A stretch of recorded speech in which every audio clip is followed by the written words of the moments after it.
আগামীকালকে ঈদে মিলাদুন্নবী, তাহলে আপনি সেই বেদাত একটি কাজকে আপনি এটার প্রচারক হলেন, বেদাতের প্রচারক হলেন।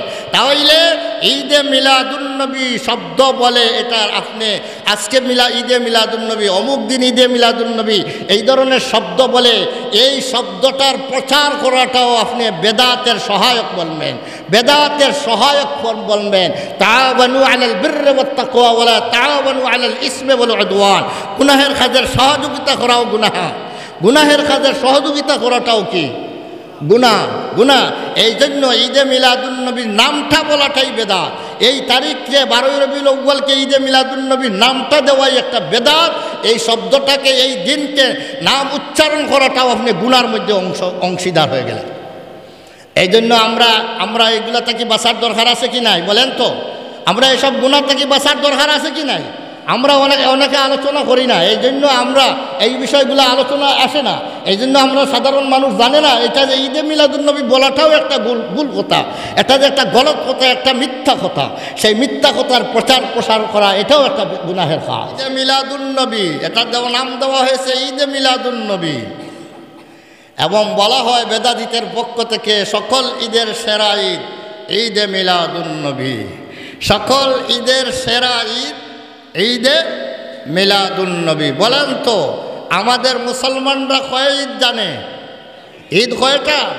বৎসরে 2টা ঈদ। একটার নাম ঈদুল ফিতর, রমজানের রোজার পরে একটা আসে তার নাম ঈদুল ফিতর, এবং ঈদুল আজহা কোরবানির ঈদকে যাকে বলা হয় ঈদুল আজহা। 2টি ঈদ ইসলামের মধ্যে আল্লাহ পাকের পক্ষ থেকে দেওয়া হয়েছে। রাসূল করিম সাল্লাল্লাহু আলাইহি আমাদেরকে 2 ঈদের শিক্ষা দিয়েছেন। আবার সপ্তাহে একটি ঈদ আল্লাহ পাক আল্লাহর পক্ষ থেকে আমাদেরকে দান করেছেন, সাপ্তাহিক ঈদ। বার্ষিক 2টি ঈদ, সপ্তাহে একটি ঈদ। সপ্তাহে ঈদের নাম হইল ইয়াউমুল জুমআ, ইয়াউমুল জুমআ। মুসলমানদের ঈদ হইল সাপ্তাহিক ঈদ। বেরাদারান ইসলাম,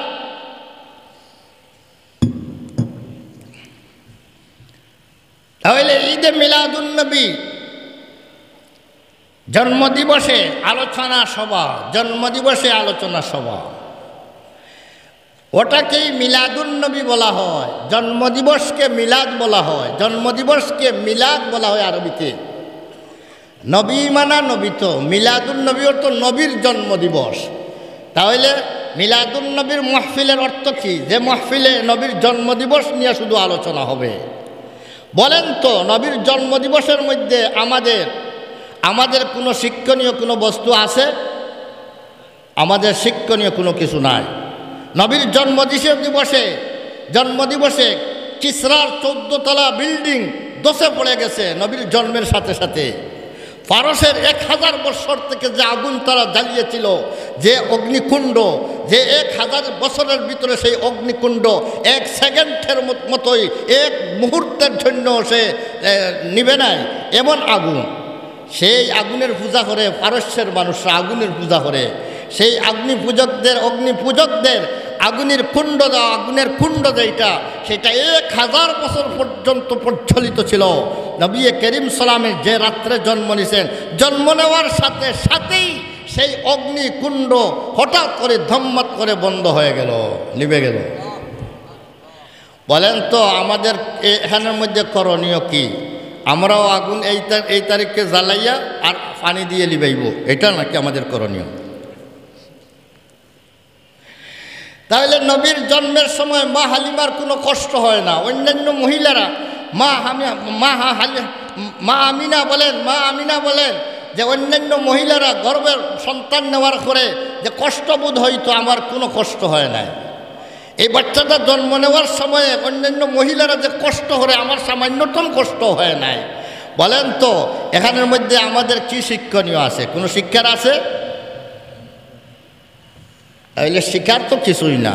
শুনলাম এখানের মধ্যে মনের মধ্যে আজমত, নবীর মহব্বত আসলো, নবীর আজমত আসলো, এটাই শুধু হইল। নবীর শান বুঝলাম, নবীর খাতিরে এইসব হয়েছে, তাই নবীর শান জানলাম, কিন্তু আমাদের কোনো করণীয় কিছু আছে? করণীয় কিছু নাই। তাহলে এই জন্মদিবসকে যারা দিবস পালন করে, মিলাদুন্নবীর মাহফিল করে, এদের উদ্দেশ্য কি? এমন বিষয় আলোচনা করা যে বিষয়গুলো শুধু শোনা যাবে, আমল করার প্রয়োজন হবে না। বলেন তো, আমরা তো এটাই মজা লাগে বেশি, যেটা শুনতে ভালো লাগে, মজা লাগে, আমল কিচ্ছু করা লাগে না যদি, তাহলে এটা আমাদের কাছে ভালো লাগবে।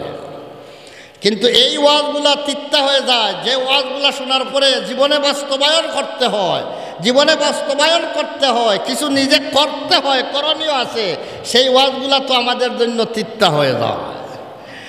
এই জন্য নবীর সিরাতুন নবী যাকে বলে, নবীর 63 বৎসরের জিন্দেগি, 40 বৎসরের জিন্দেগি পর্যন্ত নবী করিম সাল্লাল্লাহু আলাইহি ওয়াসাল্লাম যা করেছেন, সেইগুলা নবী আগামীতে যে নবী বলবেন, নবী বনবেন, এগুলার জন্য সাক্ষী হিসাবে আল্লাহ পাক কায়েম করেছেন। নবী আগামী দিনে নবী বনবেন, এটার জন্য শাহাদত। কিন্তু নবী যখন বনে গেছেন, তখন থেকে মুসলমানদের জন্য সেই জিন্দেগিটাই হইল আদর্শ জিন্দেগি। নবীর এই 23 বৎসরের জিন্দেগি মুসলমানদের জন্য এটা গ্রহণ করার যোগ্য। এই জীবনী সম্পর্কে আল্লাহ বলেছেন, মা আতাকুমুর রাসূলু ফাখুযুহু ওয়া মা নাহাকুম আনহু ফান্তাহু। রাসূল তোমাদেরকে যা দিবেন তা গ্রহণ করো, নবী যা থেকে বিরত রাখবেন তা থেকে তোমরা বিরত হও। অর্থাৎ নবী যে আদেশ দিবেন সব পালন করো, যা নিষেধ করবেন তা তোমরা তা থেকে বেঁচে থাকো। বেরাদারান ইসলাম, নবীর সেই 23 বৎসরের জিন্দেগিতে যা দিছেন, করণীয় করার জন্য যা বলেছেন তা করো, এবং যা বর্জন করার জন্য বলেছেন তা বর্জন করো। এটাই হইল নবীর জীবন, এটা আমাদের জন্য আদর্শ, এইটাই হইল আদর্শ। তাহলে বলেন তো, সিরাতুন নবী বললে নবীর সেই 60 বৎসরের জিন্দগির ভিতরে 23 বৎসরের জিন্দগি আছে কি নাই? সিরাতুন নবী হইলে নবীর জন্মদিবসে যে ঘটনাগুলো ঘটছে এটাও আলোচনা করা যায় এর মাহফিলের মধ্যে, কারণ এটাও এই জীবনের অংশ। কিন্তু মিলাদুন নবী বললেই শুধু জন্মের তারিখের আলোচনাকেই সীমাবদ্ধতা করে। বলেন তো, নবীর জীবনটা সারাটা জীবন নিয়ে আলোচনা করাটা ভালো হবে, না নবীর শুধু জন্ম তারিখ নিয়েই আলোচনাটা ভালো হবে? কি মনে হয় সারাটা? এই জন্য মাশাআল্লাহ, আলহামদুলিল্লাহ, কাকরদিয়া হিলফুল ফুজুল যুব সংঘের উদ্যোগে আয়োজিত আজকের সেই সিরাতুন নবীর মাহফিল, ধন্যবাদ সেই হিলফুল ফুজুল সংগঠনকে, যে সংগঠনের মাধ্যমে নবীর সারাটা 23 বৎসরের জিন্দগি সহ 63 বৎসরের জিন্দগির আলোচনার মাহফিল এখানের মধ্যে আয়োজন করেছেন।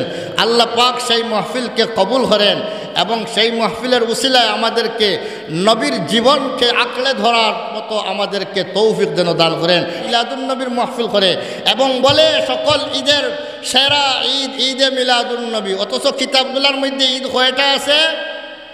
2টা ঈদ। তাহলে এটা সকল ঈদের সেরা ঈদ না এটা সকল বেদাতের সেরা বেদাত?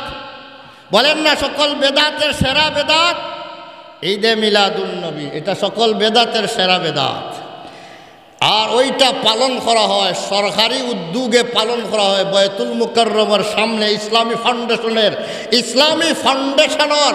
আপনার আয়োজনে, ইসলামী ফাউন্ডেশনের ব্যবস্থাপনায় সরকারি উদ্যোগে আয়োজন করা হয় ঈদে মিলাদুন নবী 12ই রবিউল আউয়ালে। বলেন তো, সরকারে যা করবে সবই যায় না এর মধ্যে কিছু বাছাই বিচার করার দরকার আছে? কি বলেন?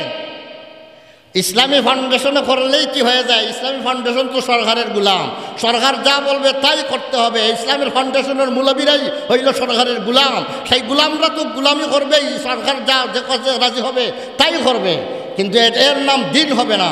তাই ওই 12ই রবিউল আউয়ালকে মিলাদুন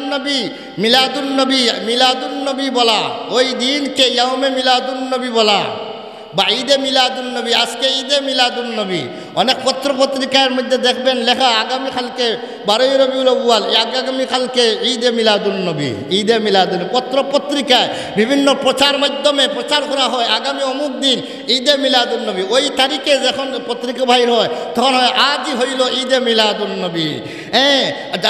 জাতীয় মসজিদ বায়তুল মুকাররমের সামনে আপনার এই ইসলামী ফাউন্ডেশনের উদ্যোগে আয়োজনে সরকারের সমর্থনে সরকারের সহযোগিতায় অমুক অমুক হাজির থাকবেন, আলোচনা সভা হবে, ঈদে মিলাদুন্নবী উদযাপন করা হবে।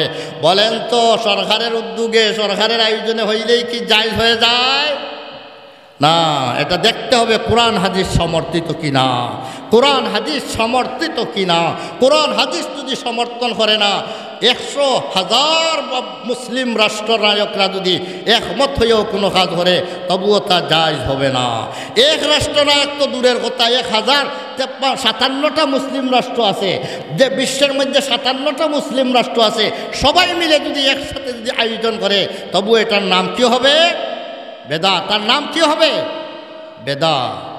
আমরা দেখা দেখি একটা কথা না বললে না হয়, আমাদের সমাজের মধ্যে এই বিষটা ছড়াইয়া পড়তেছে, এই বিষটা ছড়াইয়া পড়তেছে। এই 12ই রবিউল আউয়ালকে ঈদে মিলাদুন্নবী, আজকে ঈদ মিলাদুন্নবী, আমার অনেকের মুখে মুখে এটা চর্চা হয়, আগামীকাল ঈদে মিলাদুন্নবী। বলেন তো এই দিনকে ঈদ বানানো এটা কি রসুলের সুন্নত না এটা বেদাত? এটারে খুশির দিন বানানো এটা নতুনভাবে একটা বেদাত আরম্ভ। তাহলে আপনিও যদি আপনার মুখ দিয়া বলেন আজকে আগামীকালকে ঈদে মিলাদুন্নবী, তাহলে আপনি সেই বেদাত একটি কাজকে আপনি এটার প্রচারক হলেন, বেদাতের প্রচারক হলেন।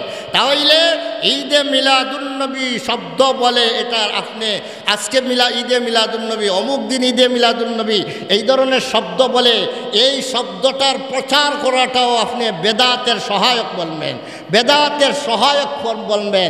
তাআওয়ানু আলাল বিররি ওয়াত তাকওয়া ওয়ালা তাআওয়ানু আলাল ইসমি ওয়াল উদওয়ান। গুনাহের কাজের সহযোগিতা করাও গুনাহ, গুনাহের কাজের সহযোগিতা করাটাও কি গুনাহ। এই জন্য ঈদে মিলাদুন্নবীর নামটা বলাটাই বেদাত। এই তারিখে 12ই রবিউল আউয়ালকে ঈদে মিলাদুন্নবীর নামটা দেওয়াই একটা বেদাত। এই শব্দটাকে, এই দিনকে নাম উচ্চারণ করাটাও আপনি গুনার মধ্যে অংশীদার হয়ে গেলেন। এই জন্য আমরা এগুলা থেকে বাঁচার দরকার আছে কি নাই? বলেন তো, আমরা এসব গুনাহ থেকে বাঁচার দরকার আছে কি নাই? আমরা অনেকে আলোচনা করি না, এই জন্য আমরা এই বিষয়গুলো আলোচনা আসে না, এই জন্য আমরা সাধারণ মানুষ জানে না এটা যে ঈদে মিলাদুন্নবী বলাটাও একটা ভুল কথা, এটা যে একটা গলত কথা, একটা মিথ্যা কথা, সেই মিথ্যা কথার প্রচার প্রসার করা এটাও একটা গুনাহের কাজ।